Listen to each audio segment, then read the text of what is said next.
they have to address this in some way. Yeah. So, and I think any sci-fi movie that thinks hard about putting time in it is good. Is the science real? Is what I'm asking. You know, the alien's real?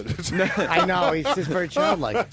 So, just to be clear, when I tweeted about films in the past, I think I'm deeply misunderstood when I tweet. People see me as some buzzkill. Don't ever invite him to sit next to you. And you know, you shouldn't invite to movies people who read the book first. Right. Just have them stay the fuck home, okay? Because they're going to complain no matter what. I mean, how many movies are better than the book? Hardly any. So I don't need you next to me telling me what was better than the book. The Shining was better than the book. A couple, you know, and Gone with the Wind arguably was a really good movie, even though the book itself was great. There are a couple of others like that, like Rebecca was an excellent film and a first-rate book. But those are exceptions, as we know. Wizard of Oz probably came out better than the book. Godfather. Sure.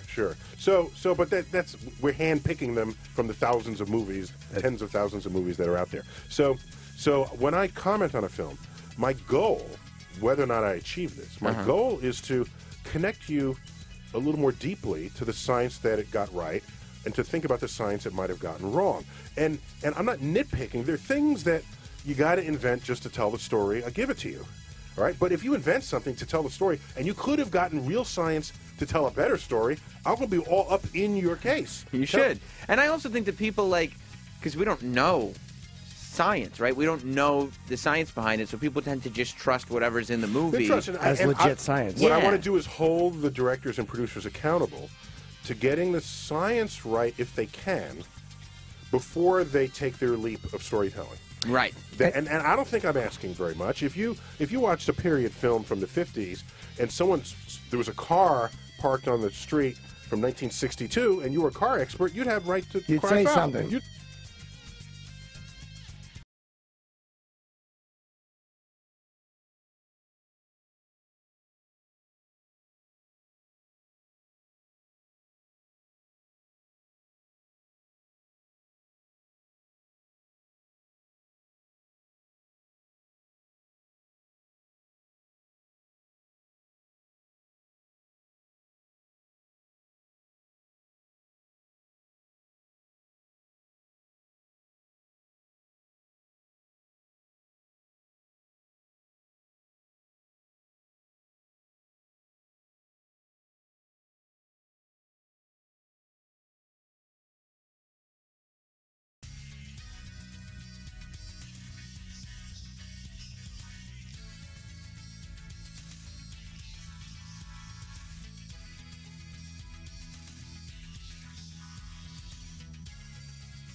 Cosmic Music 24/7 on CosmicRadio.com.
It's that stupid Dick's mod add-on.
What is life? It's the middle thing between birth and death, right? Between the middle and end.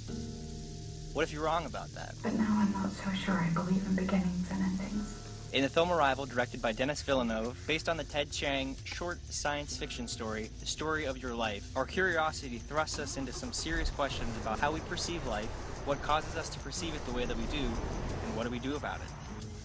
The core concepts underlying the story that Arrival so masterfully brings to the cinematic form are linguistics relativity, time perception, and determinism.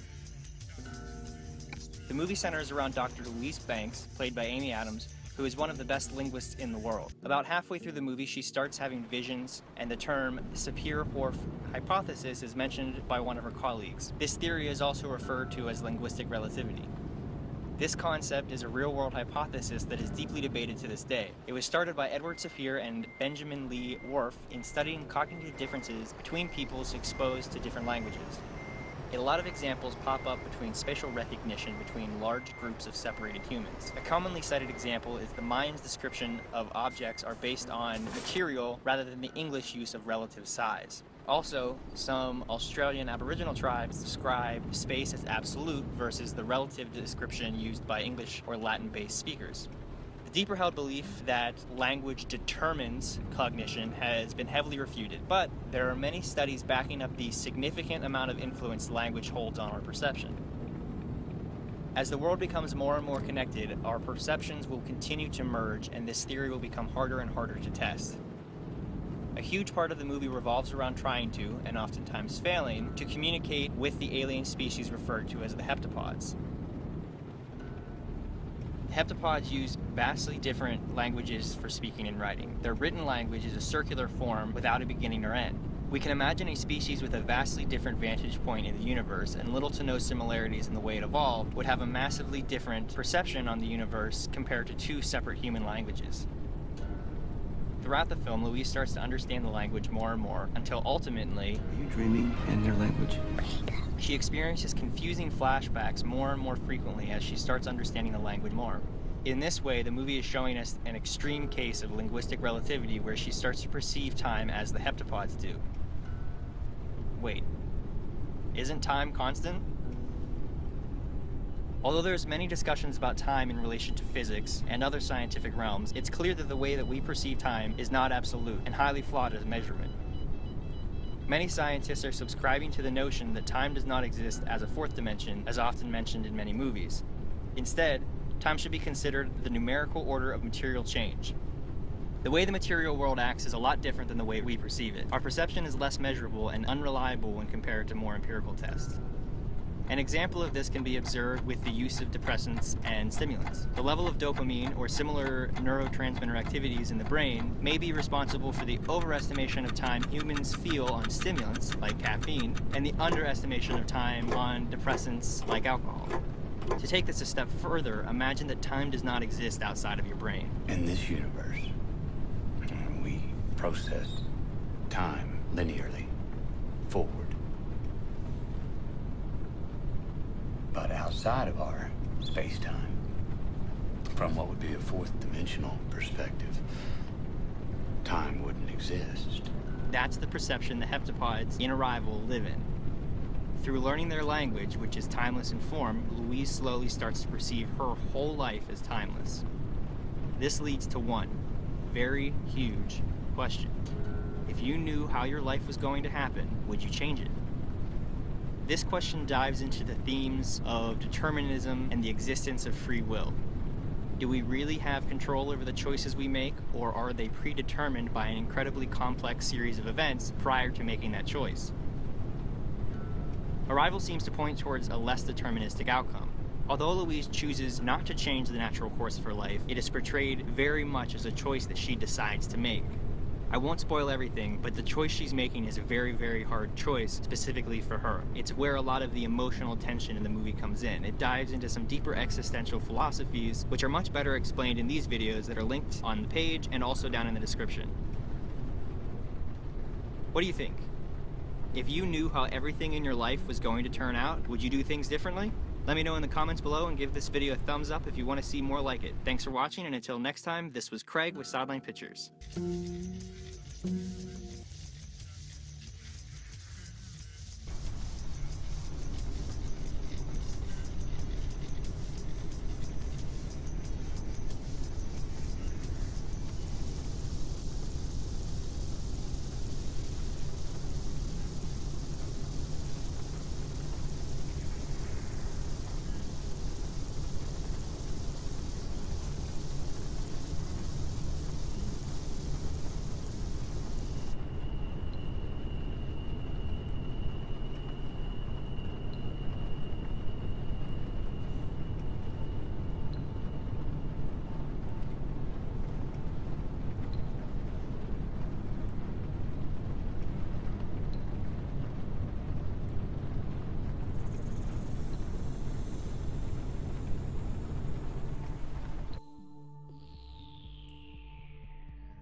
So, in about 45 minutes' time, I'll be putting the kettle on to make a cup of coffee. But wait, did I already know that?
Martin Body Extract has a 23-year proven track record of using certified organic herbs that make up an... If I'm ready for those things, probably be better off not taking anything.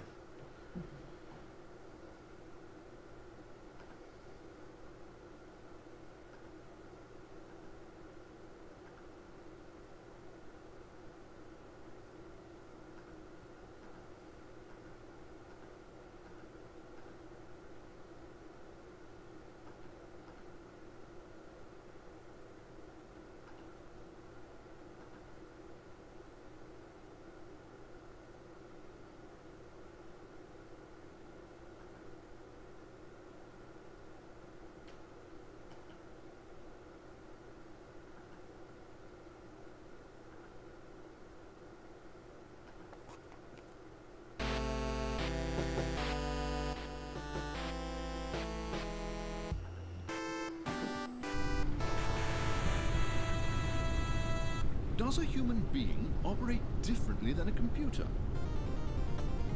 If I am aware of how a computer is programmed, I can predict how it will respond to input, and therefore I can control it.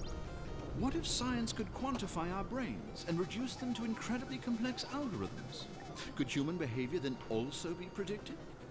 And if so, are we responsible for our actions?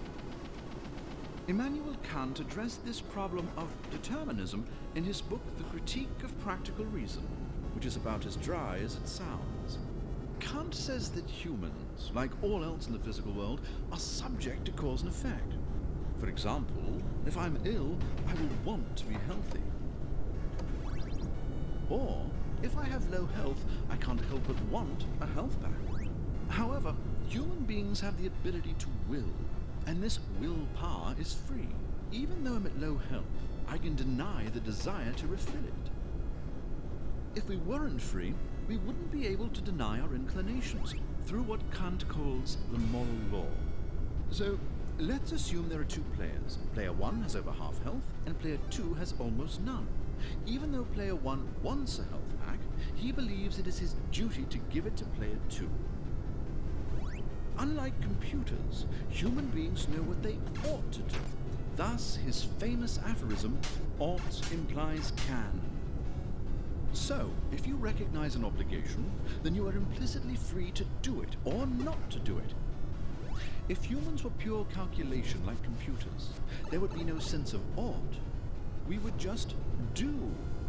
Now, there are many philosophers who scoff at the idea that humans can transcend cause and effect. Some say we have no freedom whatsoever. But, as science progresses, only time will tell where the line lies between man and machine.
Suppose, dear viewer, that everything you own, your NES collection, your youth sports participation trophies, and all of your wonderful memories are merely fabrications, ones and zeros of binary code in an advanced computer simulation.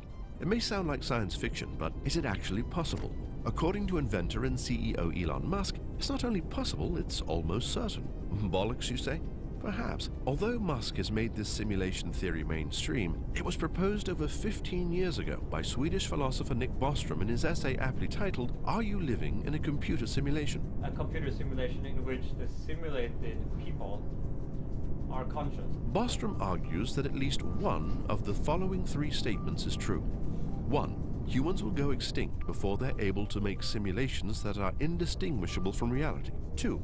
Future humans that are advanced enough to make super simulations will just not choose to create them. And 3, we are living in a computer simulation. According to Bostrom, if future humans don't go extinct and don't opt out of super simulations, then you, dear viewer, are almost certainly living in a computer simulation. Bostrom's thesis rests on the concept of ancestor simulations, the idea that humans will one day be able to recreate their own history in perfect detail. This is the world that you know.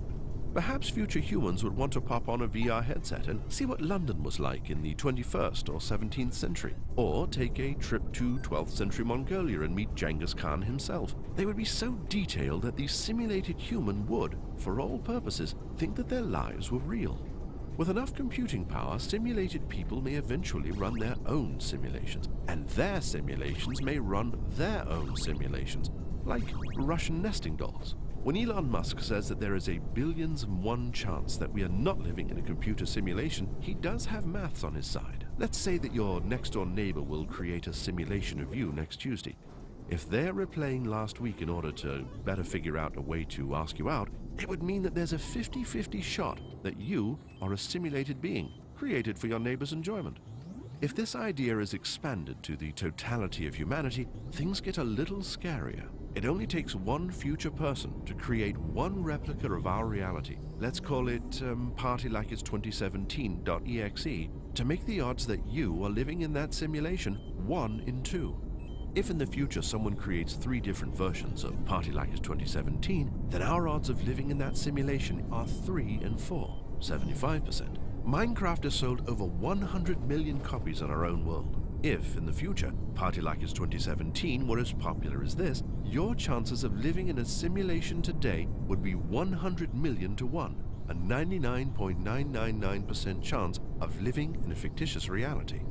Given enough time, say thousands of years, billions of people could own 2017 simulations, and it would mean you would have a billions in 1 chance of living in base reality, or the really real world. Odds are you exist in one of the billions of 2017 simulations. Musk believes that with any real amount of technical progress, widespread simulations like this are inevitable. For Bostrom, it isn't simulation or bust, though. Bostrom believes people may very well be able to create ancestor simulations and just not choose to. If you're hoping you're real, this possibility is your only saving grace. But does it really matter? Will the fact that our universe is simulated make it any more or less meaningful? What do you think, dear viewer? Would the truth of an otherworldly creator bring you solace, or would we be obliged to make like Neo and bring it all crashing down? Thanks for watching, dear viewer. Want to learn more about the man who thinks we're living in a simulation?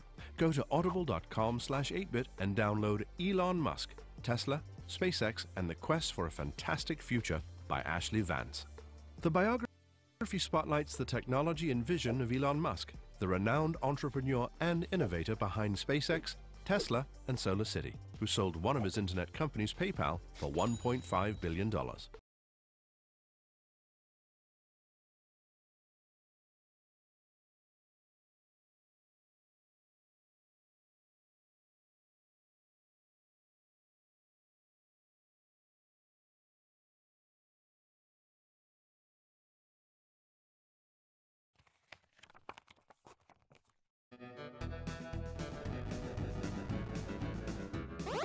It's time to rev up the hype train, dear viewer. Your childhood memories are getting a reboot.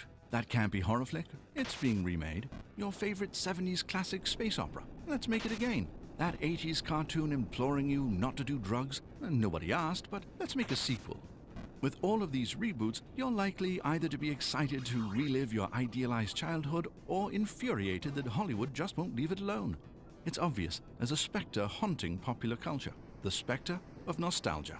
While we may be quick to blame nostalgia on lazy Hollywood profiteering, our willingness to consume nostalgia can tell us a great deal about our present world. The word nostalgia itself was coined in the 1600s from the Greek words for homecoming and pain. Now the term means much more than that. Nostalgia evokes a yearning for the past that, while somewhat painful, can also bring joy. Today isn't the first time the world has seen an outbreak of nostalgia. Philosopher Svetlana Boym argues that nostalgia has historically coincided with revolution. For example, the French Revolution erupted in nostalgia for ancient Rome. Women wore togas to symbolize liberty. Men wore Roman-style hats to show off their freedom. And the Roman hero Hercules saw renewed popularity. They put him on coins and erected statues in his honor. Tales of King Arthur swept England and America during the Industrial Revolution. The moral anchor of chivalry was comforting as massive factories and railroads took over the landscape. When the world is tumultuous, the past provides us the certainty of something that will never change. Nostalgia today, then, may be a symptom of our own revolution, the digital revolution. Having a home computer may be old news these days, but the ease and speed with which we can consume media is unprecedented. Rather than being immersed in the culture of the day, we have simultaneous access to thousands of years of music and 100 years of film. With a terrifying amount of choice, we retreat to familiar labels like #90SKids. At the same time, our devices are in a state of perpetual revolution. The way we shop, communicate, even the way we hail taxis changes faster than we can adapt. With so much change and so many options, should we be surprised that we long for a static, unchanging past? But does nostalgia mean we're stuck in the past? Can we create anything new when we're busy rebooting Spider-Man for the 8th time? Hey everyone. For philosopher Walter Benjamin, nostalgia is always full of the here and now. Every reimagining of the past involves our own, very modern conceptions. The past can help us leap into the future. The French Revolution wasn't trying to blindly recreate the Roman Republic. Instead, they loosely borrowed from it to fit their own vision of the future. So too can superhero reboots and Star Wars sequels use old ideas to analyze our own time in new ways. The original Planet of the Apes was a cautionary tale about nuclear war. Now, the new franchise is a cautionary tale about how technology can pervert humanity. Star Trek used to be about cosmopolitanism. Now, it's about space terrorism. But as easily as this nostalgia can propel us into the future, a politically driven nostalgia can help lead nations down a dangerous path. Mussolini's fascism was named after the same Roman fasces that was celebrated during the French Revolution. Monuments and buildings designed in the likeness of Greek and Roman architecture exploded throughout fascist Italy and Nazi Germany. What do you think, dear viewer? Is nostalgia a mindless retreat into the good old days? Or can it help us explore the future with a few familiar faces? Before you go, take a few more moments and click here to watch our episode on Kanye West, where we delve into what Jesus teaches us about celebrity culture and philosophy.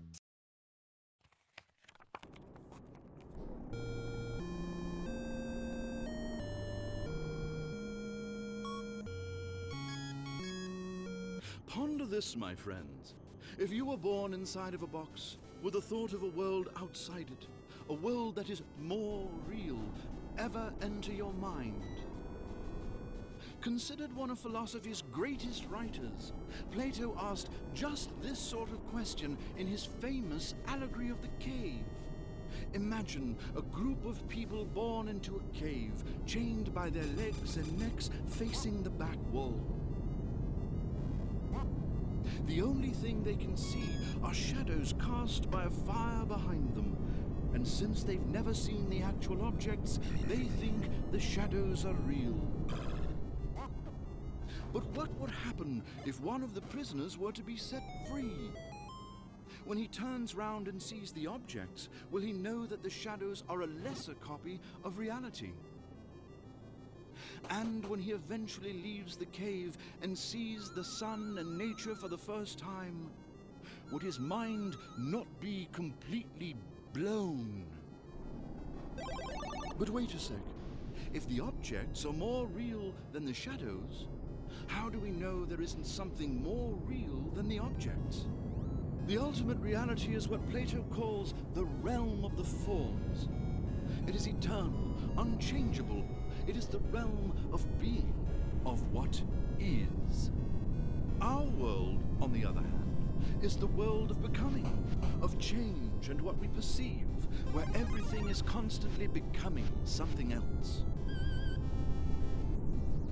Just as the shadow of an object is a faded copy of the actual object, the world as we perceive it consists of imperfect copies of the forms. After experiencing a higher truth, what would happen if the prisoner returned to the cave? Plato muses that telling the others of the greater reality would threaten their narrow beliefs. If they could, they might even kill him. Will we as humans ever be able to lose our shackles of perception and truly know reality?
Bodybuilding, the art of meticulously sculpting every muscle of your body in order to achieve an ideal image, proportionate, symmetrical, statuesque perfection. Politics is more like bodybuilding than one might think, except instead of molding your body, politicians painstakingly sculpt their personalities in order to optimize their appeal to voters. That's why Carly Fiorina started smiling, and probably shouldn't have. According to French Marxist philosopher Guy Debord, this is emblematic of a larger problem. Written in 1967, Debord's The Society of Spectacle warns of a culture driven entirely by image, in which people are more concerned with how they're perceived than how they actually are. It is a society fundamentally altered by the power of advertisement that perverts reality so that the only thing that matters is the projection of an aura, mystique, or specific representation, where we're all constantly preoccupied with managing and curating our image. The content of these images is inconsequential. All that matters is the shininess of the form. This image is always communicated through media, an idea of media very different from Debord's day. We live in a time where we are saturated with so many images, endless blogs, websites, TV channels, Tumblrs, and YouTubers. As a result, there's a cutthroat race to gain the most amount of attention, and political news has to compete in this same realm. How can the rather dry issue of balancing the budget possibly compete with 10 awkward texts from your ex-girlfriend? The answer? Make politics more entertaining. I'm gonna bomb the shit out of them. I don't care. Indeed, politics is becoming more and more like a spectator sport. The candidates are Olympians at the art of bullshitting. The aesthetic of the debates are only a sound cue away from Monday Night Football or a UFC fight. We find ourselves in a media landscape where spectacle is a proven vehicle to success. It's the reason why the line between clickbait, journalism, and ads is getting blurrier every day. And since political news is almost entirely consumed through media outlets, the line between politics and entertainment is disappearing. We expect that same gratification from our politicians that we do from our BuzzFeed articles. This is what French philosopher François Debré dubbed tabloid realism, a form of politics structured around easy headlines and common-sense dialogue. He says Americans do not want to read or hear that they are underpaid, overworked, bullied at work, in the home, when serving their country in foreign lands. They want glamorous stories, scandals, exceptional events, news they can build dreams on or develop a sense of anger from. In short, they want to be entertained. If we are primed to love spectacle, then why not go with the most spectacular candidate? Hey, look at this! Green Acres is the place to be. When it comes to great steaks, I've just raised the stakes. The thing that sells best in this spectacle-driven society is distraction. It doesn't matter whether or not there are 40 plot holes in Star Wars The Force Awakens. What matters is that you clicked on the link promising to expose those plot holes, and that you like to think that there are. Likewise, it doesn't matter if hundreds of Muslims in New Jersey celebrated 9/11 or not. It's a much more exciting narrative. Entertainment was supposed to be a distraction from the serious truth of our political lives. But now, politics has become a parody of itself and reflects a greater truth. As Debord famously said, in a topsy-turvy world, the true is a moment of the false. Despite the fact that Trump may constantly lie about facts, there is an element of greater truth in his lies. The truth that in our image-driven society, we don't want the truth. We choose to consume a projected image of what we desire to be true. We would rather vote for someone who embodies a reality that we want to believe than a person that actually reflects the reality of politics. A formal definition of politics has its roots in the Greek word politikos, of or pertaining to the polis, where the polis is the city-state or a community. And as such, politics concerns a community of citizens and their everyday interaction. For Aristotle, civic participation isn't just a duty, it is the very thing that defines human beings as being apart from animals. As political animals, or zoon politikon, humans are endowed with the logos, the ability to use reason and speech. More and more, we seem to be animals that crave distraction, and politics is just another way to get that. If thousands of years ago human beings were civic, political, and social animals concerned with justice, what have we become? Are we still human, or are we zoon clickbaiticon, zoon distracticon, zoon what's it over there? Hello, dear viewer. Thanks for watching and for all the support. Wisecrack's got great new videos around the corner on House of Cards, A Clockwork Orange, Candy Crush, and more. Click here to be taken to our channel page, where you'll find all our latest episodes, and be sure to subscribe while you're over there. And if you're on a smartphone, tap that bell icon to get notifications when our new videos are released.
science. Perhaps man's greatest tool in understanding how the world works. But does it lead us to truth? German philosopher Friedrich Nietzsche was an avid science enthusiast. But he also recognized that even science has its limitations. See, science touts the ability to explain the world when, according to Nietzsche, it can only describe it. For example, science might attempt to explain why fire burns by saying it's an exothermic combination of a combustible material with oxygen. That certainly describes how fire burns, but it doesn't quite address why. As in, why does fire exist the way that it does? Although science has allowed us to describe the world in greater detail, we're still completely clueless as to the meaning behind it all. As the philosopher who famously said, God is dead, it's obvious that he isn't criticizing science in favor of religion. But he recognizes this dilemma. Religion attempts to answer the question of meaning, but the achievements of science have cast doubt on such beliefs. Science may try to fill this void of meaning, but it can't. Because as Nietzsche said, science has no consideration for ultimate purposes. Problem for Nietzsche is, most people don't recognize this limitation and instead worship science as a kind of new religion. An objective value for a godless age. Just turn on the telly, and you'll see how even science can become evangelized. And that is a scientific fact. Because the Bible says so. Proven by real science. It is God's will. Nietzsche dares us to take a step further, to not only think critically of religion, but to think critically of knowledge itself. For worshipping knowledge for knowledge's sake can lead to dire consequences.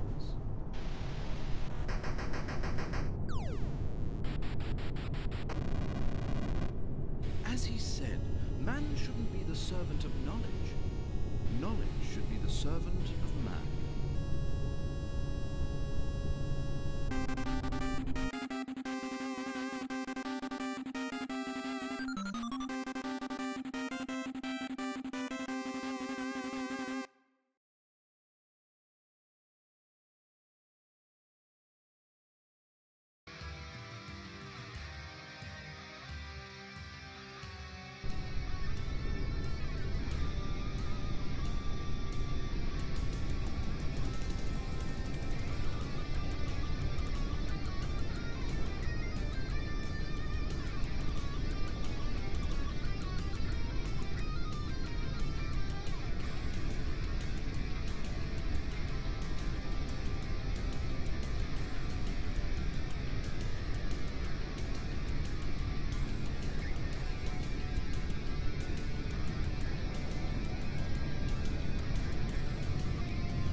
Yeah, Yoda loves a bit of headbanging.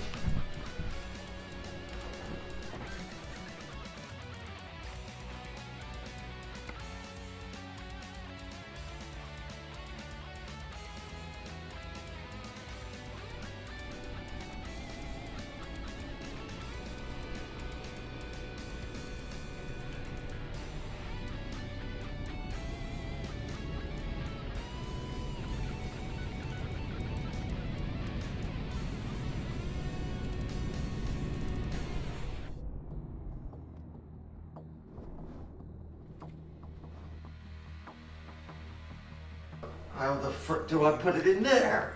Stay tuned for more Commodore 64 remixes.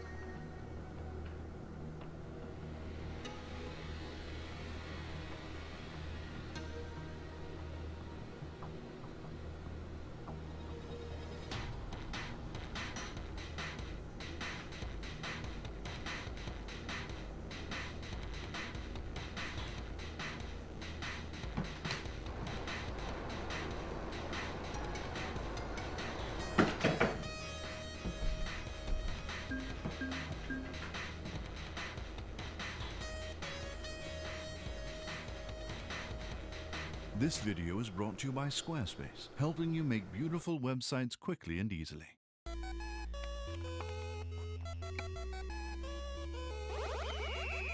Our elections seem to be getting scarier and scarier, dear viewer. Democrats warn of a petty racist, ready to press the nuclear launch button with his tiny, tiny hands. Republicans warn of a corrupt tyrant, ready to take away your guns and freedom. With options as scary as these, it seems that today, more and more people are ready to vote against a candidate they fear rather than for a candidate they support. But is this strategy slowly killing our democracy? Today's election isn't unique. We've been told for years that we sometimes need to pick the lesser of two evils in presidential races. The candidate may not be perfect, but the opposition is going to destroy the economy, take away your freedoms, and ruin your life. And to abstain from voting would be heresy, sheer lunacy. According to consequentialist ethics, we should judge the morality of an act like voting not by intention but by consequence. You've probably heard this argument in another form. A vote for a third-party candidate is a vote for the enemy. But is there more to this dilemma than meets the eye? According to French philosopher Jacques Rancière, these kinds of ethical frameworks destroy politics rather than save it. People like to argue that the other candidate is the real-life equivalent of Lord Voldemort. We're told their political ambitions are nothing short of pure evil. As a result, politicians become a symbol of evil, rather than advocates for policy. But if we believe these politicians are modern-day Hitlers, there's no end to what we're willing to sacrifice to defeat them. No casualties are too many, no ideals too precious. What would you do to stop a candidate that is ultimate evil? Would you risk your own life? What about someone else's? Would you murder thousands of civilians? What about millions? Would you use 1 nuclear weapon? 10 nuclear weapons? Can there be any end to what you're willing to do to vanquish evil? In international conflict for Jacques Rancière, this means that no amount of sacrifice, collateral damage, or rules of war should impede victory. If we take this view towards the election, the parallels become clear. If the opponent is the American Adolf Hitler or Lord Voldemort, we must do everything in our power to defeat them. In other words, goodbye democratic deliberation, hello calculated warfare. So what if your side needs to skirt the law or employ a few dishonest tricks to win? When asked to support a candidate we don't quite like because the other candidate represents an ultimate evil, we end up slowly chipping away at our values. We'll give up honesty one year, justice in another, and truth after that. After years of sacrificing our values, will there be anything left to defend? Can we hold a candidate accountable when we're forced to support them at all costs? When evil becomes infinite, so too do the things we're willing to give up to defeat it. What do you think, dear viewer? Do the ends justify the means? Are the stakes just too high to sit idly by and let evil prevail? Or should we take the moral high ground and refuse to vote, even if some nasty consequences might ensue?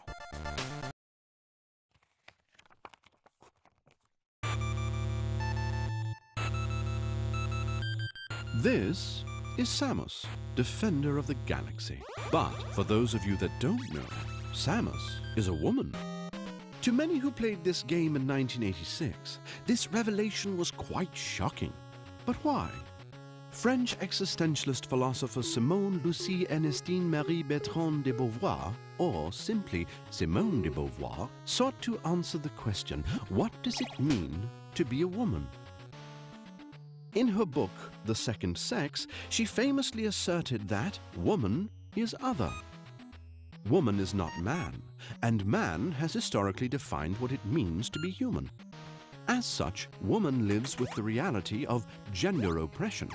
Unable to easily navigate the world free from oppression, women have to assert their freedom and climb the social ladder, while men simply take the elevator to the top floor. Like Sartre, de Beauvoir believed that people are nothing but their actions, that we are defined by the choices that we make. But in the case of woman, their identity as the other is impressed upon them by a male-dominated world. You see, a woman's facticity, that is, the social and biological facts of her life that she has no control over, limits her freedom, but does not mean she isn't free. In fact, she flees from her freedom when, for example, she thoughtlessly buys into the feminine stereotypes dictated by a male-dominated society. This acceptance is a type of inauthenticity. For de Beauvoir, the masculine majority creates women as other. In other words, man defines himself by that which is not feminine, or what de Beauvoir calls a dialectical process of self-construction. This isn't always a peaceful process. Man is a savior, and the feminine is a damsel in distress. Man is a subject, whereas woman is the object of possession. If woman is seen at all, it's usually as purely a biological or sexual object. Simone de Beauvoir's answer to the question, what is woman, is that no answer is adequate, because a fundamental ambiguity marks the feminine being. If our human condition is ambiguity, it means that we exist and create our meanings through the choices we make. Therefore, Simone asserts, one is not born, but rather becomes a woman. To live authentically, people must live their own lives and accept their radical freedom. Or not. If Samus chooses to fight space pirates as part of her project to free the galaxy from the intergalactic yoke of evil space pirates, is she merely interiorizing a patriarchal standard by replicating a masculine myth of virility? Is she acting authentically? What about if she wears a bikini?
We are told from the earliest moments of our lives that boys will be boys and girls will be girls.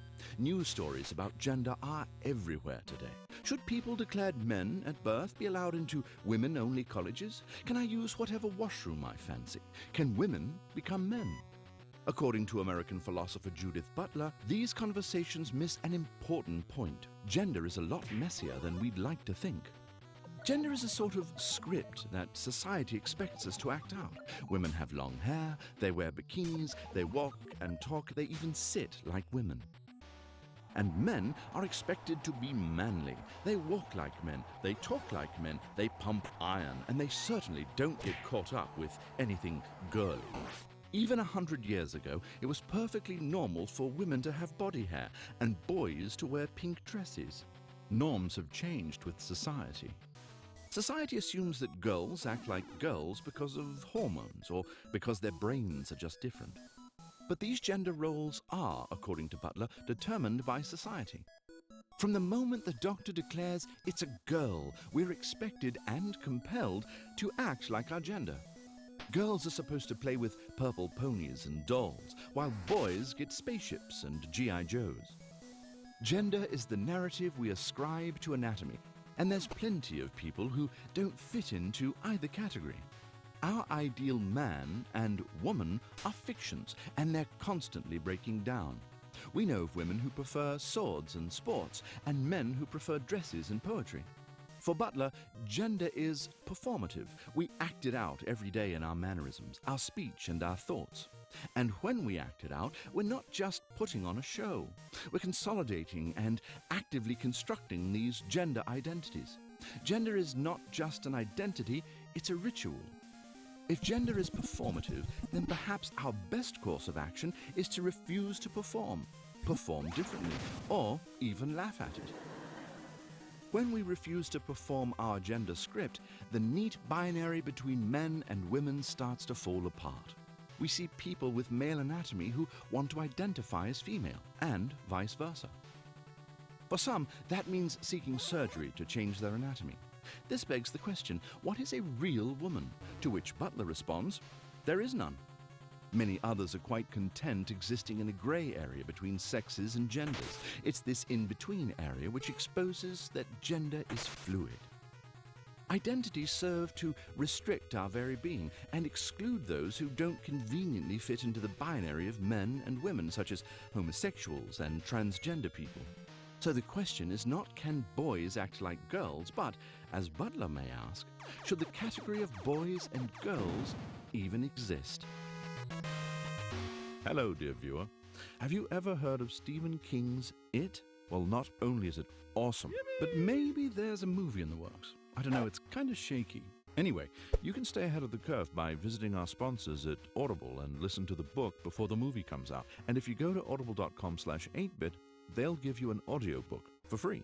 They have over 180,000 titles to choose from. So if you can't find anything to pick up, well, you need to stop being so picky.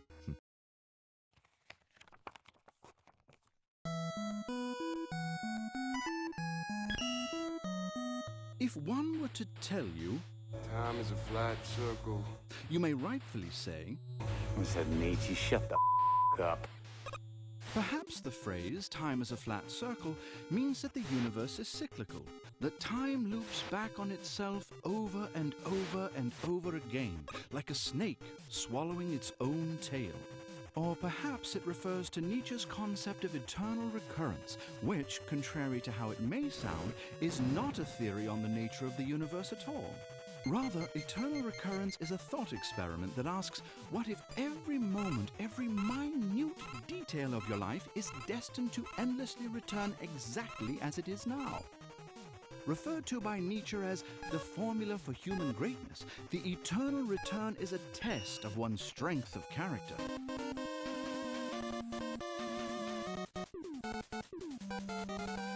Allow me to explain.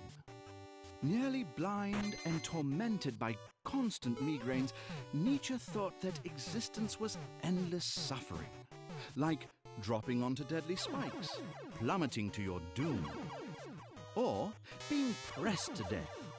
Not only is the world brutal, the universe is radically indifferent to human existence. And that means, for Nietzsche, that our suffering is utterly meaningless. When faced with the harshness of reality, people tend to be dejected or angry and illude themselves into thinking they can evade their own suffering. Or they blame someone else for their fate and seek revenge for their lot in life. To Nietzsche, this hatred of existence is called ressentiment.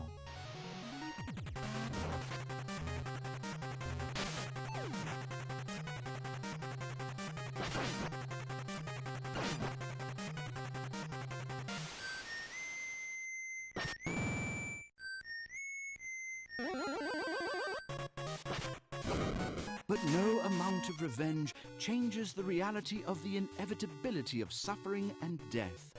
Given this, the eternal return can be understood as a test of a person's strength in the face of a nihilistic world, to see if they can aspire to the heights of what Nietzsche calls the Übermensch. A person strong enough to revel in tragedy and suffering and love life for its beauty and its ugliness. It's a sort of Dionysian principle that affirms life as it is. Nietzsche asks, what if in your loneliest of lonelies, a little demon flew up to you and told you that this world as it exists, this lonely moment, would return for eternity? If your reaction is to curse the thought, you have succumbed to ressentiment. However, if instead, for you, nothing would be more divine than you exhibit the qualities of the highest type person, the Übermensch. Trust me, this is not what Nietzsche intended.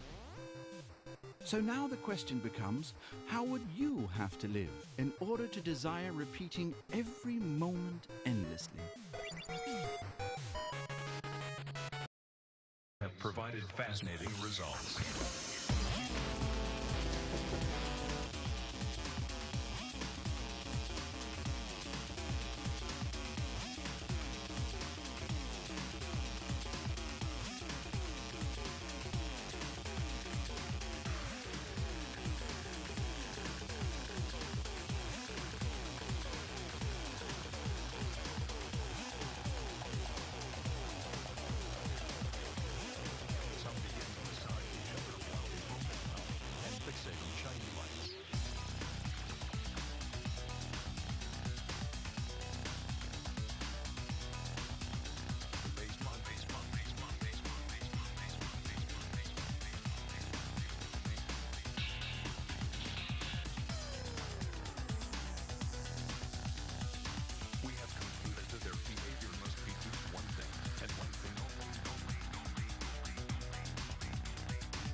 It must be the music.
humans enjoy being free.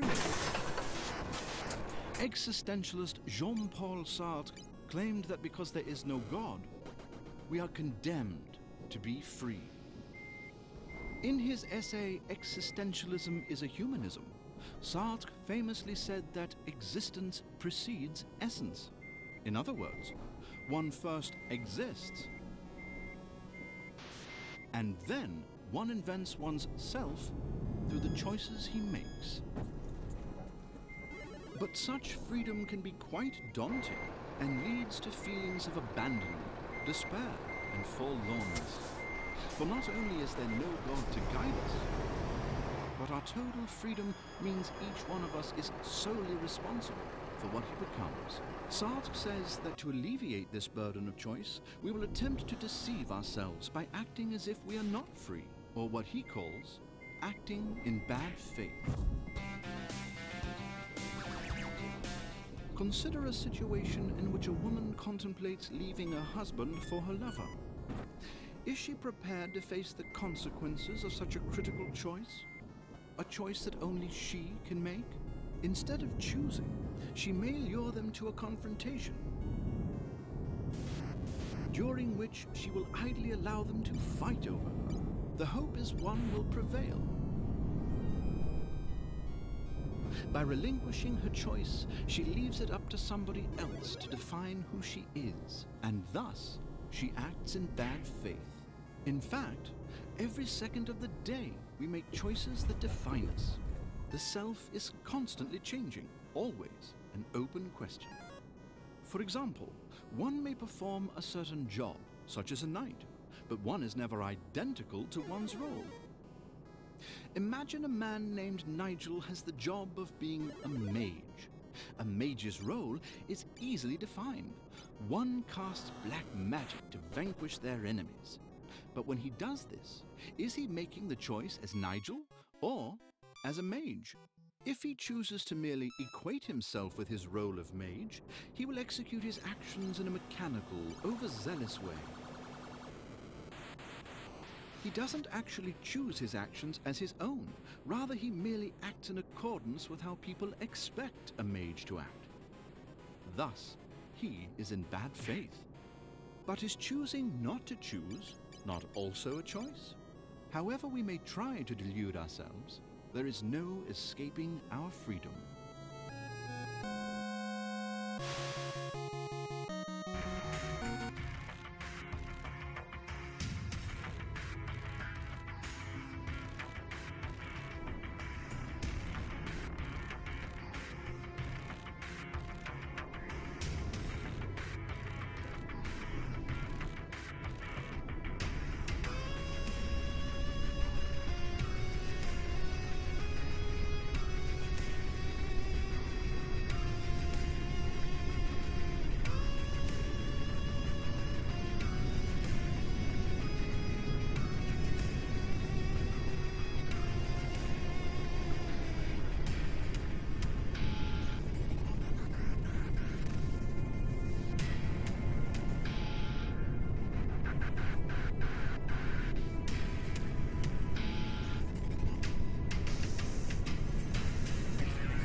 Does rationality make life meaningful? For thousands of years, rationality has been considered the hallmark of truth. For through it, the modern age has given us fast cars, instant food, advanced medicine, immediate communication, and epic giant robots. Okay, maybe not that one yet. But still, the achievements of reason have made most all things in our lives dramatically easier. But to Christian existentialist Søren Kierkegaard, life shouldn't be easy. It should be made more difficult. Whereas his Hegelian contemporaries worshipped rationality in all areas of life, Kierkegaard contended that reason was only of limited value. Sure, reason makes life more convenient, but it doesn't give us what we really want: to live meaningful lives. And to Kierkegaard, those who live solely by the dictates of reason are under the illusion that they are living meaningful lives. For nothing can define the meaning in my life for me, not even reason. Truth cannot be mediated by society, science, or authority. I must orient myself towards these things. In his verbosely titled book, Concluding Scientific Postscript to the Philosophical Fragments, he rather concisely said that truth is subjectivity. But what does that mean? Let's say you're in a situation in which you deliberate between saving an old man or a princess. Now, you, like most of us, may appeal to reason in order to land on an appropriate course of action. Reason may be a proper guide in making this decision, but ultimately reason is not doing the choosing. You are doing the choosing. To achieve truth, according to Kierkegaard, we mustn't mediate our choices through reason or anything else, but instead make a passionate leap of faith towards a decision. Choose from inwardness, from subjectivity. And if, like Kierkegaard, you choose to live a meaningful life through religious devotion, you cannot do so by the dictates of rationality, for reason cannot provide a satisfactory answer to the question of God's existence and nature. So, when faced with such things that are objectively uncertain, one must choose subjectively. No matter how hard it may be, Kierkegaard challenges us not to make choices from purely rational motives, but instead to choose from within. Choose passionately. Make the leap of faith.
It's hard to walk down the street these days without witnessing someone so enthralled with themselves that they can't help but take a picture, or 20 of their own mug.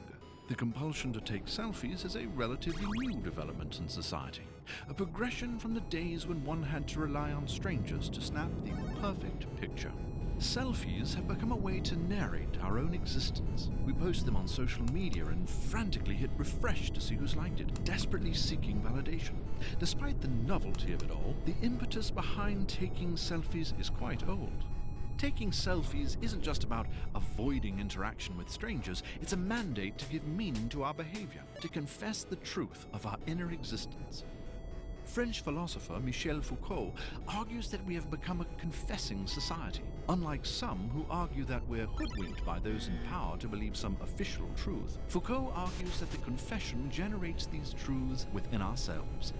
The confession originated in the Christian church during the Middle Ages, where one was required to tell their sinister desires, acts, and thoughts.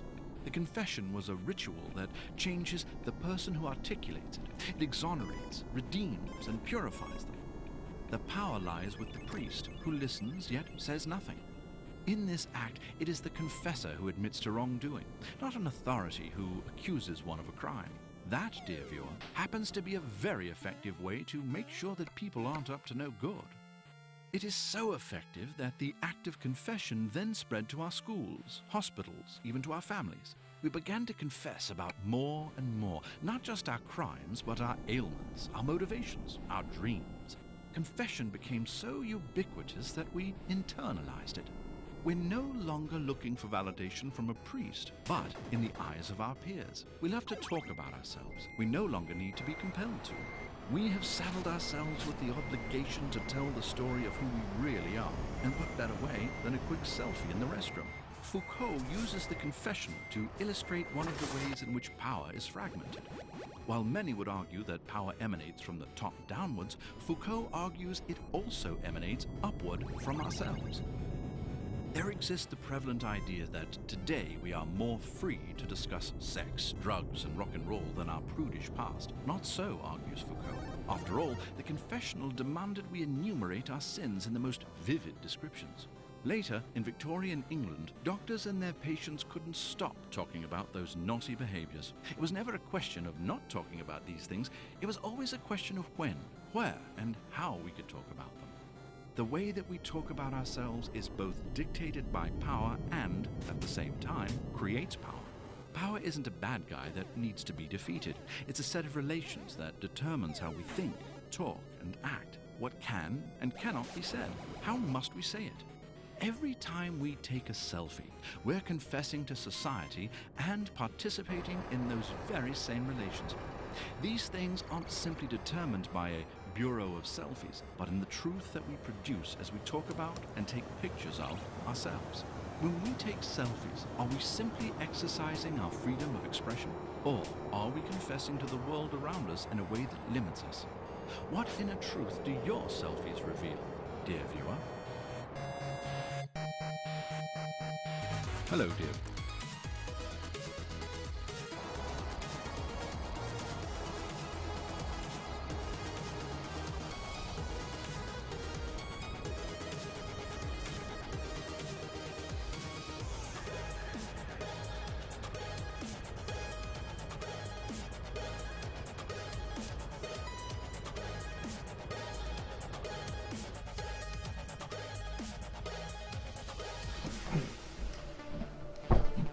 What happens when the AI goes wrong?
What is the purpose of government? Imagine a time before kings, presidents, or prime ministers, before the formation of society and civilization. This is what philosophers call a state of nature. In this thought experiment, people lived freely, without rules or formal laws. But what exactly does this state look like? For 17th century philosopher Thomas Hobbes, the state of nature is a war of all against all. Mankind's basic nature is fear, insecurity, death, and turmoil. And from this constant terror, people decided to surrender some basic rights to a sovereign entity, or what he called the Leviathan. If one was, say, fed up with the theft of his potions, the state could pass laws to protect his goods or help him receive some sort of reparation. This protection is important for a number of reasons, but the most significant is that laws and their enforcement keep constant anxiety at bay. For 18th century Swiss-born French philosopher Jean-Jacques Rousseau, the state of nature is rather different than that conceived by Hobbes. Rousseau sees natural man as independent, solitary, and peaceful.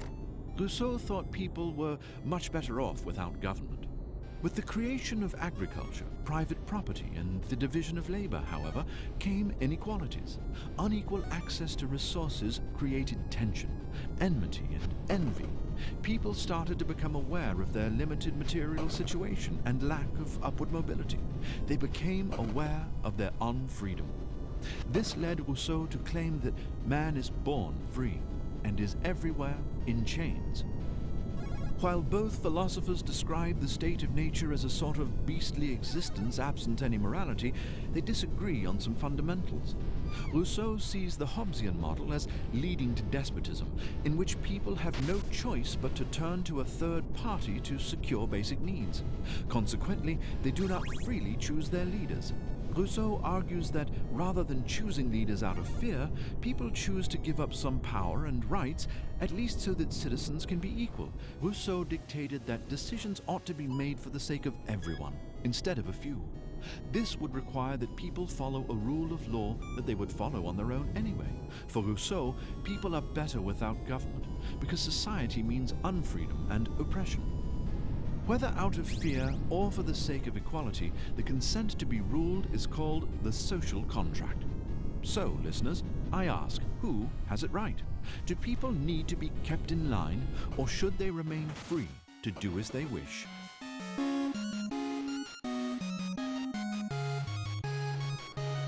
Wait a minute, I don't remember signing any contract.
Is belief in God useful?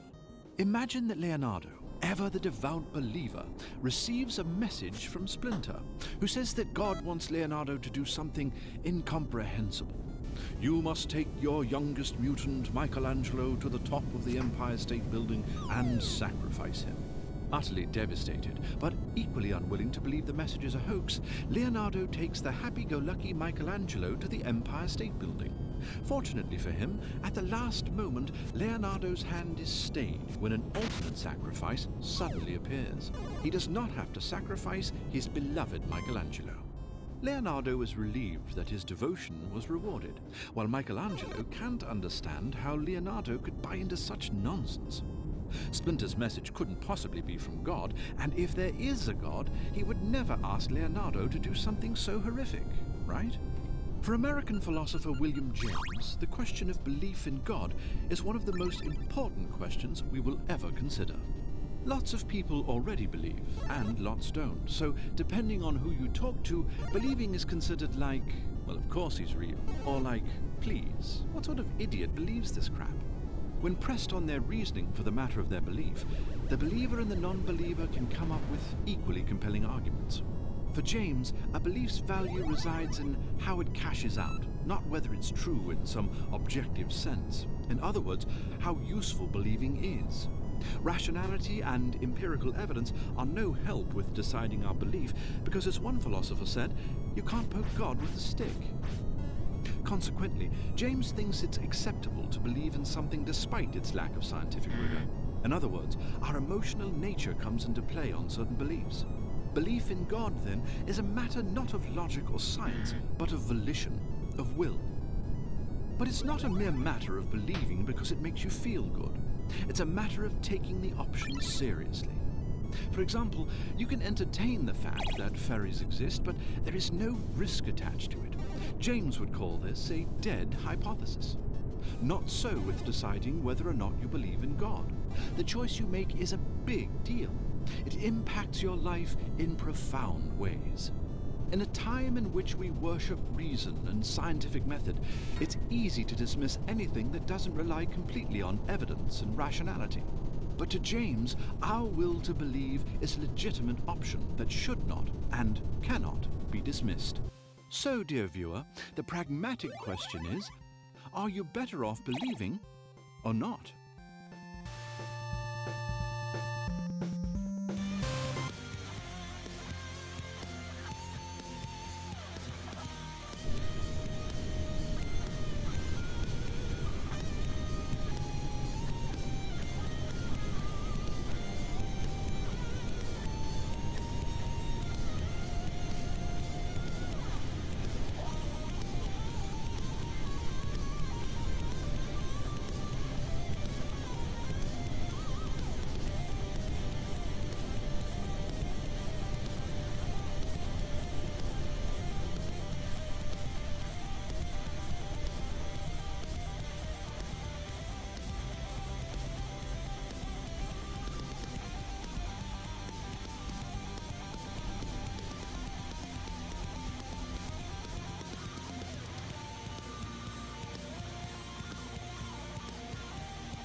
know what cat means? Is it as simple as pointing at the animal we call cat and then saying the word? 20th century philosopher Jacques Derrida would say, no. The word cat is not simply a reference to the furry, four-legged creature that meows and is indifferent to your existence. In other words, we don't get the meaning of cat so easily. Language is quite a bit more complicated. Thinkers like Socrates, Plato, and Aristotle all ground thinking in the belief that there is an objective truth that can be apprehended through philosophy. They understood philosophy as a sort of journey where, through practice, the truth and falsity of our claims are eventually revealed. For Derrida, however, privileging reason as the way to achieve objective truth is itself problematic. Deconstruction is a way of showing that our assumptions about language and objectivity are flawed. There is no reference point outside of text, no way to think outside of language, no correct and true word for actions or objects. There is no objective truth. There is no significance in the words themselves. Calling a jump kick a snarflag, a punch a flimflam, a guy a bobo, or a cat a zuttig-nuggin-jax is just as good as any other word. In his loquacious work of grammatology, Derrida famously asserts that there is nothing outside of the text. What he means is that we come to understand everything about the world through language, and as such, it is inescapable. The way that we come to know language isn't from an encounter with the true essence of a term, but rather the meaning is created in relation to other words, or what Derrida calls différence. For example, we know what cat means because we understand the idea of feline, domestic animal, and pet. We understand pet as not feral, as a friend. We understand friend as not an enemy. We comprehend enemy as an opposing force. We know that by force, in this instance, we don't mean the multiplication of mass and acceleration, but rather an entity or person, and we comprehend person as not an animal, as not a cat. Each concept points to another concept to be defined ad infinitum, the meaning of a term turtles all the way down. Moreover, all text is unreliable. There is no single or objective meaning of words. Most texts contain conflicting narratives that intersect and contradict. Deconstruction points out these contradictions. And that is how deconstruction is both construction and destruction. Hence, the wordplay. But when does deconstruction end? Really, isn't a cat just a cat?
Fluffy McFlufferson, Pussy Muselot, Turtle Turtleson, and Muffinhead. In 2014, Americans spent over $56 billion on their beloved pets. But how can we reconcile this affinity with the horrific ways in which animals are often treated? Thinkers like René Descartes have argued that since animals lack consciousness, they are essentially machines and thus do not have moral status. A less extreme view is that animals are conscious, but their core sentience is so fleeting that things don't matter to them like they do to us. But to Australian philosopher Peter Singer, drawing moral boundaries based on species characteristics is utterly arbitrary. In his book Animal Liberation, Singer argues that we suffer from a form of speciesism. In other words, since there is a belief that animals don't share the level of consciousness that humans exhibit, they don't deserve to be given similar moral consideration. Granted, it's reasonable to suggest that animals and humans should not share the same rights. The right to vote, for instance, would be wasted on a Pikachu. But is it not also wasted on people who are incapable of making rational choices? Yet, we don't consider those individuals as altogether different from the rest of us. Clearly, we are inconsistent with our application of speciesism. To Singer, the principle of equality shouldn't be based solely on consciousness or intelligence. What's most important is the capacity for a being to experience pain and suffering. Recognizing animals' capacity to suffer is as much a moral characteristic as recognizing our own. According to at least one philosophical theory, moral actions are those that increase pleasures and decrease pains. Initially known as hedonism and later popularized by Jeremy Bentham as utilitarianism, this philosophy holds that the only intrinsically good thing is pleasure, and the only intrinsically bad thing is pain.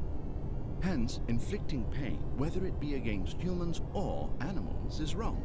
For Singer, the capacity to suffer is the characteristic that qualifies any living thing to moral consideration, because pain is something that both animals and humans alike try to avoid. Think about it like this. A stone has no interest in avoiding being kicked, but a dog does, and therefore deserves moral treatment. So, dearest viewer, ask yourself, would you still eat bacon if it came from Pikachus?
Is change merely an illusion?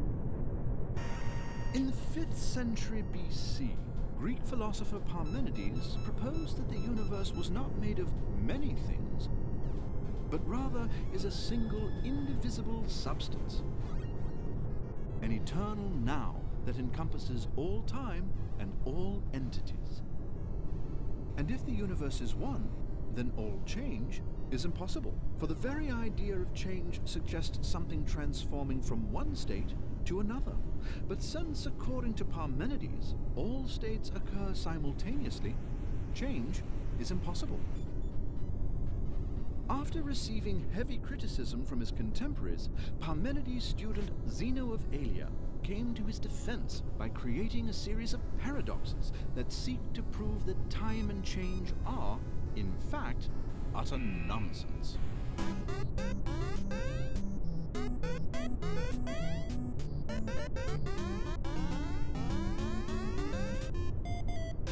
Consider a situation in which a motorcyclist races a man on foot. Let's assume the man is given a 50-meter head start. By the time the motorcyclist reaches the 50-meter mark, the man will have moved a small distance forward. And when the motorcyclist catches up to the ensuing spot, the man will have moved farther still. If there are an infinite number of measurable distances between any 2 points, the man will always be a minute distance ahead of the biker. This then will go on indefinitely, and the biker will never catch the man. But this is absurd, for our perceptions tell us the motorcyclist would quickly overtake the man. Therefore, Zeno's paradox tells us that our perceptions are flawed, and that a change in distance is preposterous.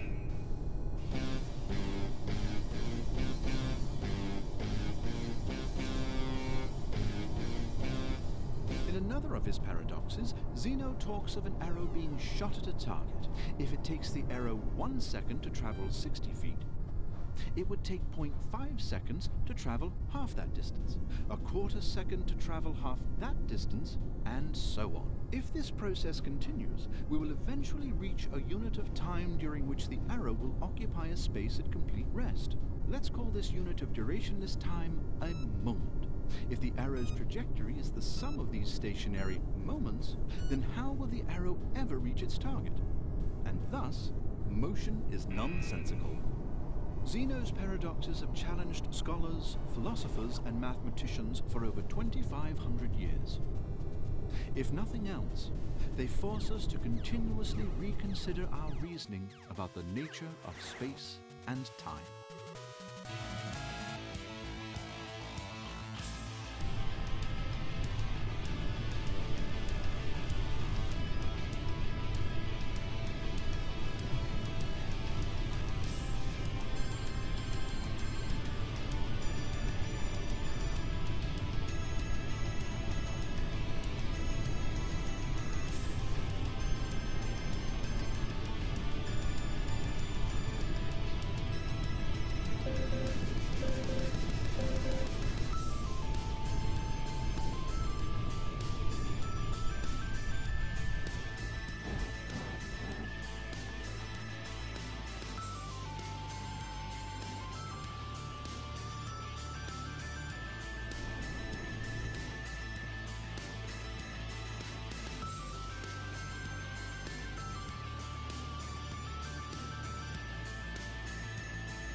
In light of recent events concerning newscasters being lost in the fog of memory, it may be pertinent to ask, can we trust the news media?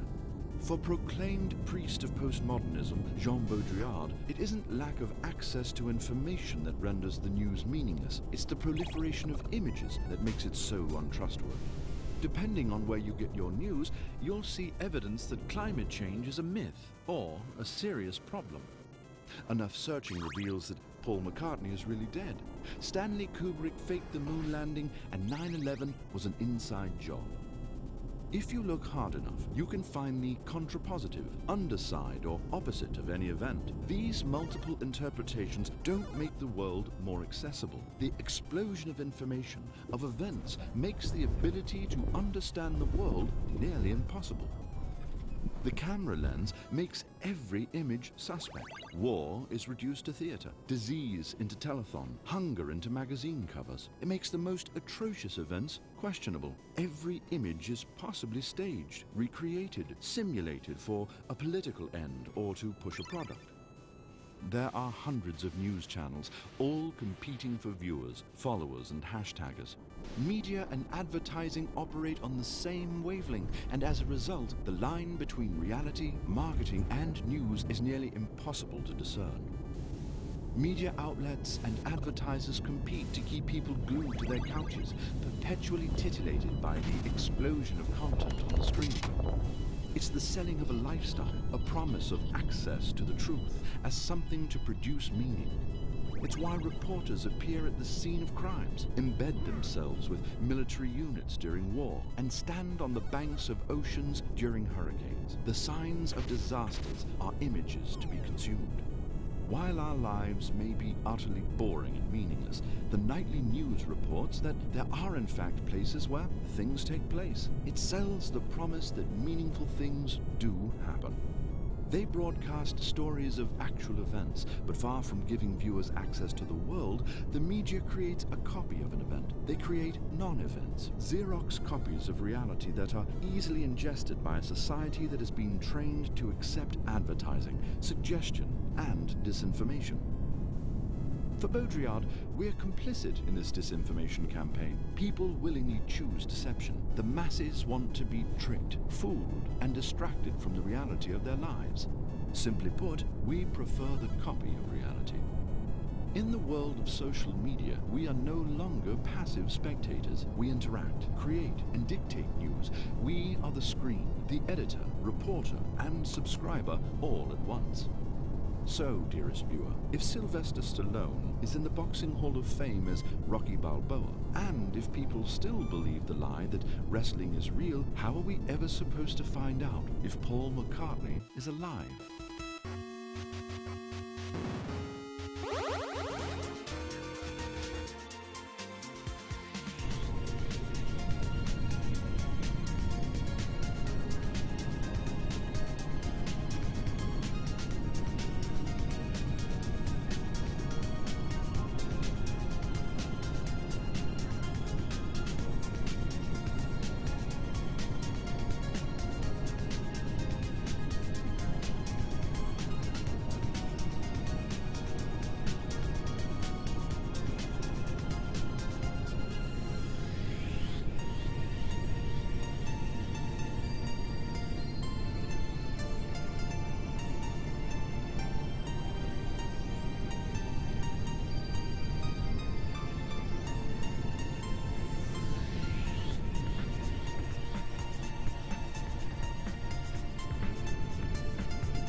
See you next time. On the sixth day, God created man. And on the seventh day, man created war.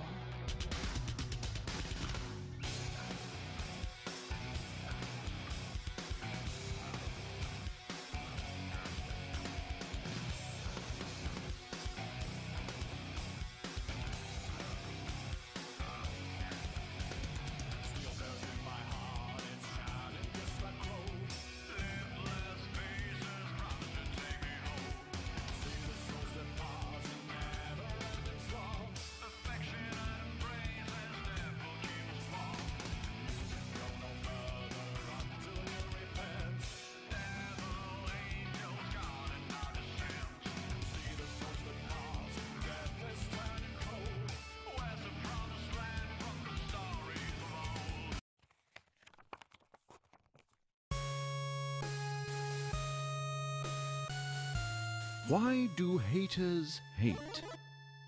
In a wealth-obsessed world where every demographic has their politically correct but ultimately narrow-minded ideologies, it's not hard to see how the rise of the hater came about. But is the hater really cynical, or is she a poser? Thought to be an exemplar of cynicism, ancient Greek philosopher Diogenes of Sinope actively pursued a lifestyle in spite of social conventions. His goal, however, was not simply to give people the finger. He lived his philosophy, which held that reason is superior to the passions, that courage is superior to wealth, and social convention should be flouted wherever possible. You see, all three make life more complicated. More importantly, they make a virtuous life vastly more difficult to achieve. By detaching oneself from these things, however, one will have a better, freer life. Obviously, separating oneself from the conveniences of modern life is no easy feat. In fact, many of us would think it makes life worse, not better. But this is just the sort of thing Diogenes did, because he believed in pursuing freedom in action, speech, and self-sufficiency. Haters, on the other hand, are superficial. They merely look down at everything that's not down. Cool, rad, hard, tight. Although doing so might be fun, it's not meaningful. It doesn't accomplish anything. At least, that's what Diogenes the cynic would likely say. A cynic is someone who puts himself at risk, at least so far as social status is concerned. But it could be even more dangerous than that. The cynic takes life seriously. A cynic would be one, for example, who chooses to be homeless, who is genuinely not impressed with supposedly important people, and who aims at living a simple life in conformity with nature. The hater just stands back from the crowd in order to pass judgment, but they don't actually do anything in support of their professed view. Mostly they're just jealous of what they don't have, which actually makes them prime targets for the real cynics. It's a lot harder to be earnest and rational in your quest for a virtuous life, to be a cynic than it is to merely be critical, to brush off a question with some smug comment like, "If you have to ask, you obviously don't get it." Cynicism demands real action, because the cynic aims at virtue. So, dear viewer, are you merely a player hater, or are you an original cynic? Hello, dear viewer, and thanks so much for watching and supporting 8-Bit Philosophy. Another great way you can help us keep making the show is by supporting the sponsors that generously support us. Today, 8-Bit Philosophy is sponsored by Audible, which is giving away a free audiobook to you for being a viewer of the show. Head to audible.com/8bit and get yourself a free audiobook.